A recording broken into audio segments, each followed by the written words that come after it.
off a win. But in teaching this young team how not to make the same mistakes and how to learn how to win in this league, if you can put a grade on it, how are they progressing at this point? I think they've done an outstanding job.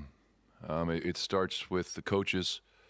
I think really helping these players improve from week to week. The way the entire team has come in and competed week after week, the way they prepare. There's just so many things when you're a young player or a rookie in this league, and even some of the younger players that haven't played a lot, is there's a lot to learn. And there's only one way to learn, and that's to go out there and actually play in games at the NFL at the speed you have to play at. And it goes to show the more you play at your position and with your teammates, the better player you become. And I think there's been so many examples of that on our roster this year. Very pleased with the way the players are developing and growing and becoming better players in the way they've been coached all year long. Sorry, Mike, I don't know if we caught the beginning there. Did you have an opening statement, or did you say anything about injuries? No, there's no update on injuries. With the schedule today, I have not met with Matt yet. That'll happen later today. So okay, I want to ask you about Bo. How influential is Bo throughout this kind of offensive resurgence, and what do you think about the work that he's done? Well, I think he's done a nice job calling the game, and I think the entire offensive staff, the way they work together, the way they put the plans together, the way they communicate on game day, the week of preparation, the communication with the players. I think it's by committee of everyone having their role and getting the players ready to play on Sundays, and then Bo calling the game. And there's been great communication throughout the game with talking about, hey, what we're doing next. But I think Bo's done a nice job. I know you're roaming between offense and defense. What can you kind of describe how you were involved in game planning before in your old role, offensive game planning, and how you're involved now? Well, obviously now my role now, I split the rooms, during the week, going from offense to defense. But I've always met with the offensive staff at different times during the week since I've been in my current role, and I've always given my suggestions, and we talk about the game plan. And like I said about the way they've been communicating the past weeks and how we do it on game day, it really hasn't changed a whole lot because we all have our roles, and we have the input, and there's certain suggestions and certain things we like to do. But I think there's been great communication by the offensive staff, and with that great communication, I think you've seen the offense do some really nice things the past couple weeks. John? Hey, Mike. I had a question on Cam for you. I never got the sense that at any point during the season did he really lose confidence in himself, but at the same time, when a young quarterback kind of sees, tangible results in terms of numbers and in production and so forth, how much does that mean to him, and how much does it serve to boost his confidence level? Well, Cam played an outstanding game yesterday, and I just think the way he prepares, I've told you guys a number of times that he wants to be great. He tries to play perfect. You're never going to play a perfect game, but he just continues to get better week in and week out. You saw him, check into a play yesterday that became a big play for us. That was not a scripted play with an alert or anything tagged to it. He did it on his own. He took off and ran once again to get a big first down for us. And I just think you see him getting better week in and week out. Is it perfect? No, but it's never going to be perfect. But, he just continues to get better. And I think the way we run in the football, it helps him tremendously. And I think Cam's really now understands the benefits of playing in second and medium to short and third down, same type of deal. So I'm just very pleased with his growth week in and week out. Quick one, if I can. The third down success you guys had yesterday, that had been a challenge for most of the season. What do you kind of attribute that to yesterday? Was it basically just a case of less yardage to go on a lot of third downs, or is there more to it than that, do you think? Well, it's players making plays.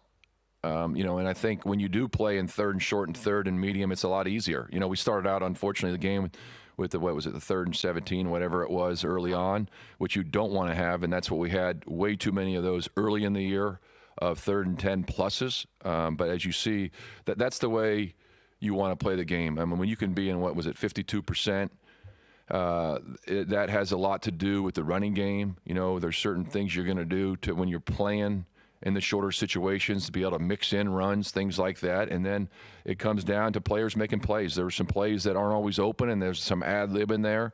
But it was just great execution by the players. Give them a ton of credit for doing that. And that's why you start scoring more points. When you're good on 3rd down and good in the red area, you score a lot more points.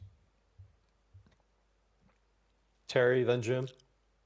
Mike, why do you feel like the offensive line has seemingly responded so well to Scott Fuchs and Matt Jones, even in the aftermath of losing Bill Callahan? It seems like that it's taken a while, but they've kind of gotten everybody on the same page. Well, I think they're two great coaches, and I think they learned from one of the best in Bill.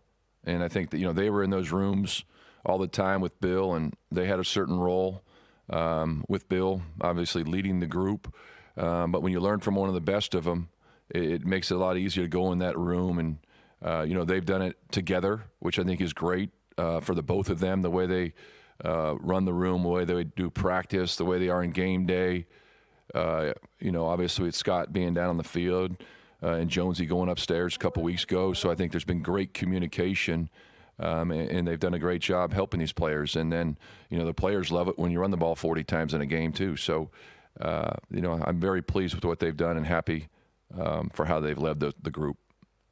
How is it? Is it confusing at all as to how they've divvied up the roles? I mean, does one of them focus on the tackles and the other focus on the interior guys, or how do they divide up the role? Well, when we first made the change, you know, obviously the New England week, we sat down and kind of talked. I talked with both of them and kind of said, okay, listen, this is what we need to do. This is how we're going to do it.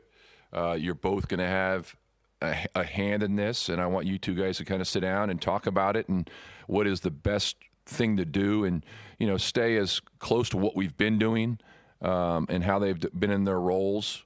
And I think they've done a nice job at doing that. So there's been great communication on a daily basis. Whether it's in the protections, whether it's in the run game, whether it's in practice, game day, it all starts with communication. So give those guys credit for the way the offensive line's playing right now.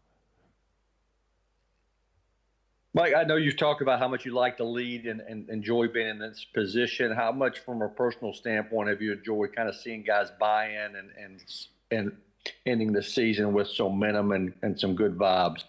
Well, I love leading an organization, a team, and I think the players have done a phenomenal job of buying in to how we want to play, what we want to do, the entire organization really, because we're all in this thing together. So it's very rewarding when you have a game like yesterday, because this is what the players, the organization deserve, is to go out and play the way we did against a really good football team, Kansas City, who's been one of the best for, you know, they've been in 7 straight championship games, and just the way our team has played in all 3 phases.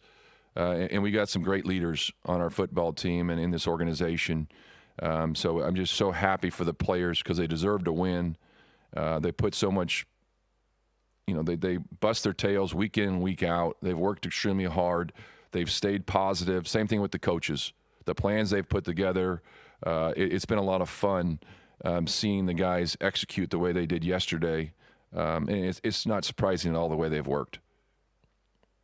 I'm going to ask you one on James Williams, too. How do you do stepping in for Sed? Yeah, I'm so happy for James, and I said that early in the week when we knew that Sed was going to be out.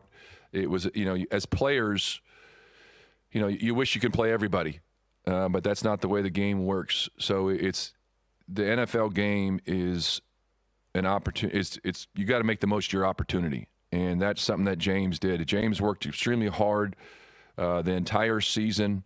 Did a great job whenever he was over on the look teams for the offense in the kicking game when he's playing. Obviously, being a core special teams player for us all year long, and you just love turning the tape on last night or this morning and watching it and see him making the plays that he made, getting the sack. Just so happy for him because it's like I said, it's all about making the most of your opportunities, and he went out there yesterday and did that. Mike Cam yesterday, he spoke to the point of being able to kind of know what the defensive coordinators are going to do against him. So I want to ask you, just as far as like seeing him mature mentally, like how have you seen him come around from that aspect? Well, like we've mentioned from the very first day, there's going to be some ups and downs during the season with the rookie quarterback, and I think, Cam understood that, and it takes a couple games to really get into that sync of each week, how are they going to attack you differently, and then obviously being a rookie, there's going to be some change up. There's going to be plenty of unscouted looks. They're going to pressure you probably a little more than you might see on tape. But I think yesterday is a great example of seeing him, making a check at the line of scrimmage, taking off, running, picking up a first down in a certain situation, doing a good job in the running game of, when to hand it off, when to throw it outside, whether it's an RPO or there's a bubble involved, certain things like that he's doing, and you just see him managing the game. But when I say that, that's not being conservative at all, because he takes his shots downfield also. But he's learned a lot in his first year in the league, and he's doing an outstanding job. And just really pleased with the way he played yesterday. And from a mental aspect, what would you say has been the key for him to be able to kind of weather that storm and begin to, dig out of the hole, so to speak, of all the struggles throughout the year? Well, he wants to be great. And Cam works extremely hard. Early on, we talked about in the offseason program after the draft how he was in here watching tape bright and early, and that's the way a lot of the rookies have been since they've got here. So it just goes to show when you work the way he does, how it's going to pay off in the long run. It may not happen right away, but when you play the way he did yesterday, there's a reason for it, and that's because of all the hard work and just the patience. And I know there's been a lot of frustrations too through the season because he wants to be great, but it's just a matter of the coaches and everybody just continue to help him. Just keep rolling. It's just one play. The mistakes are on us. Just keep on going and try not to make the same mistake twice. Hey, Mike, when you took over this team, it was in a pretty bad spot. How individually validating is the turnaround for you as a coach? Well, give credit to everybody involved. It's just not me. It's the entire organization buying in, supporting one another through some tough times. It wasn't easy early on, obviously. That was a tough situation for all of us. But, the entire organization jumped on board and rallied with each other, and we've stuck together through the tough times. Give the players a ton of players and coaches both for sticking together, working together. Nobody was pointing fingers. Some leaders on the team had to stand up and make sense. It's hard to lead at times because you gotta cross the line every once in a while and speak your mind, and that's what great leaders do. And sometimes the truth hurts. But we've got great leaders here, and give everybody in this entire organization, top down, a ton of credit for sticking together. And when you do that, and when you have the type of players we have with the work ethic and what it means to play this game, you get results like we had yesterday. So couldn't be happier for everybody in the entire organization for the way they've bought in. And it's not just about one person. It's everybody in this thing together. Mike, the last 3 weeks, Jalen Harrell's had 2.5 sacks. Yeah. To what do you attribute kind of his uptick in production? Well, I think it's making the most of your opportunities. You're playing more. You look at the players on the defense that he's playing with, the leadership, the way they work.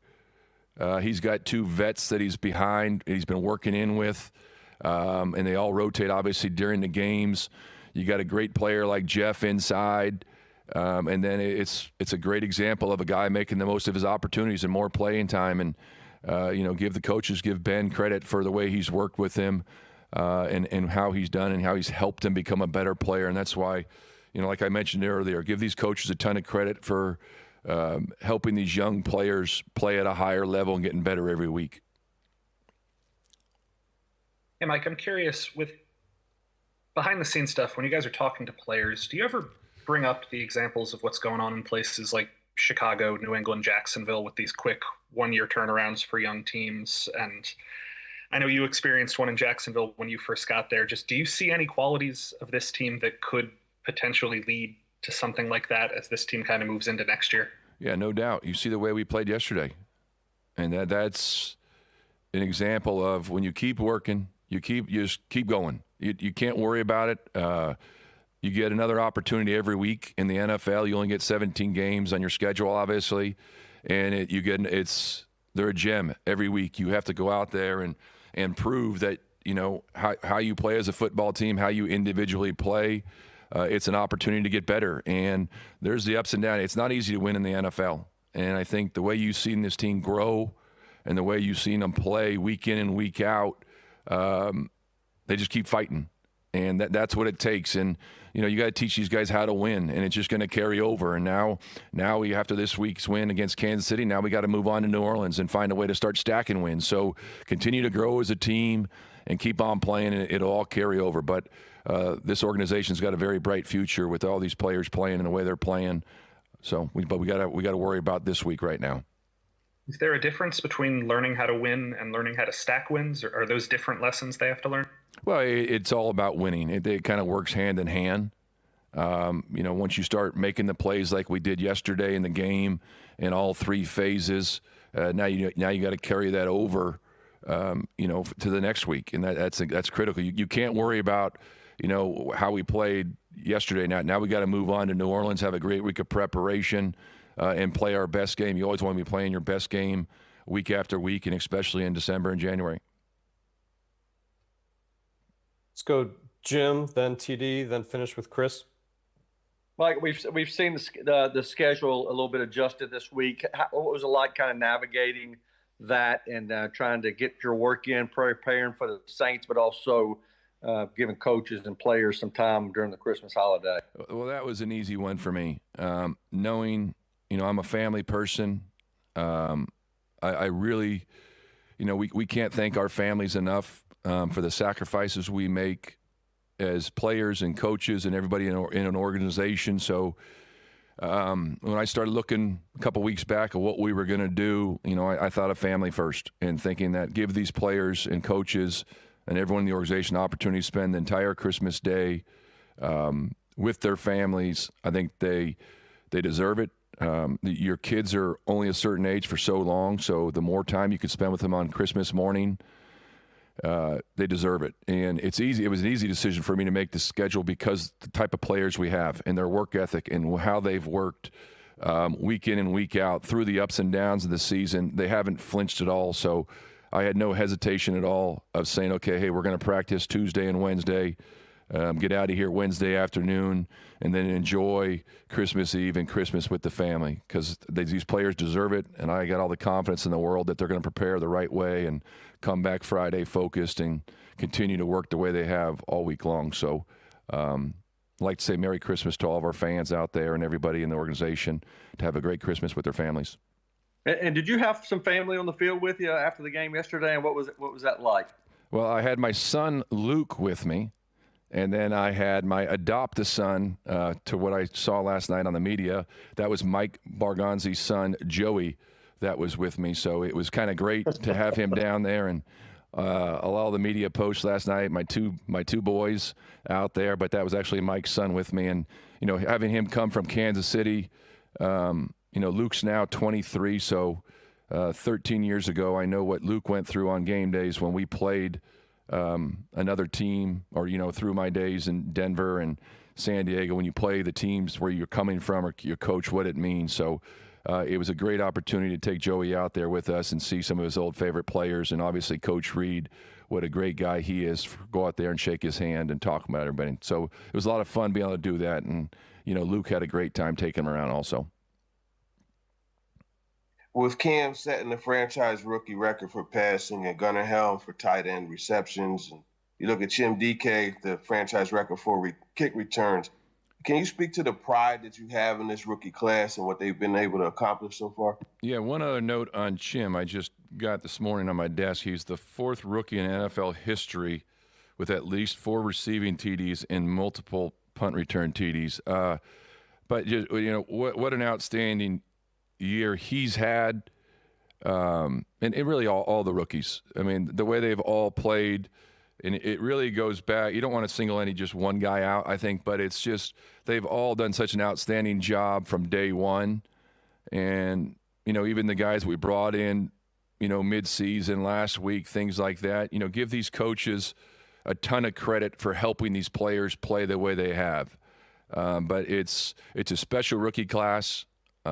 Just the way they work together, it's neat to see because it's not just in this game. It's not just the Sundays or whatever day of the week you're playing.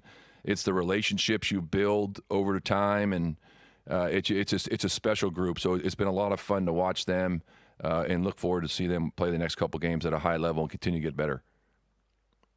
Last one, Chris. One more about Cam, that specific play that he hit Chim on in the scramble and then going to the sidelines. Now that you've watched the film on that, can you describe just how technically how impressive that was for him?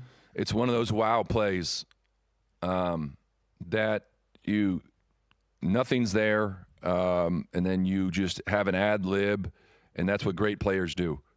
It's just great to see that. As he scrambled to the left and outran everybody, and for Jim to react the way he did, and then to have the defenders chasing him and be able to make that play, that's Cam. And that's what you love about him. He has that ability to make those plays, and that's what the great players in this league do. There's plenty of plays that are covered, but when you have players like Cam with the athletic ability and the ability to throw on the run, and the willingness to hold the ball as long as possible to get that ball out, that's what it's all about. So that was a phenomenal football play by Cam, and it's another big play for Jim to make, but just really pleased with the way those guys have been playing together. All right, well, have a great Christmas. Thanks, Coach. Merry Christmas to everybody. Appreciate your time. Amani, go ahead and step in. I know you're on the call. Go ahead and turn your sound and video on.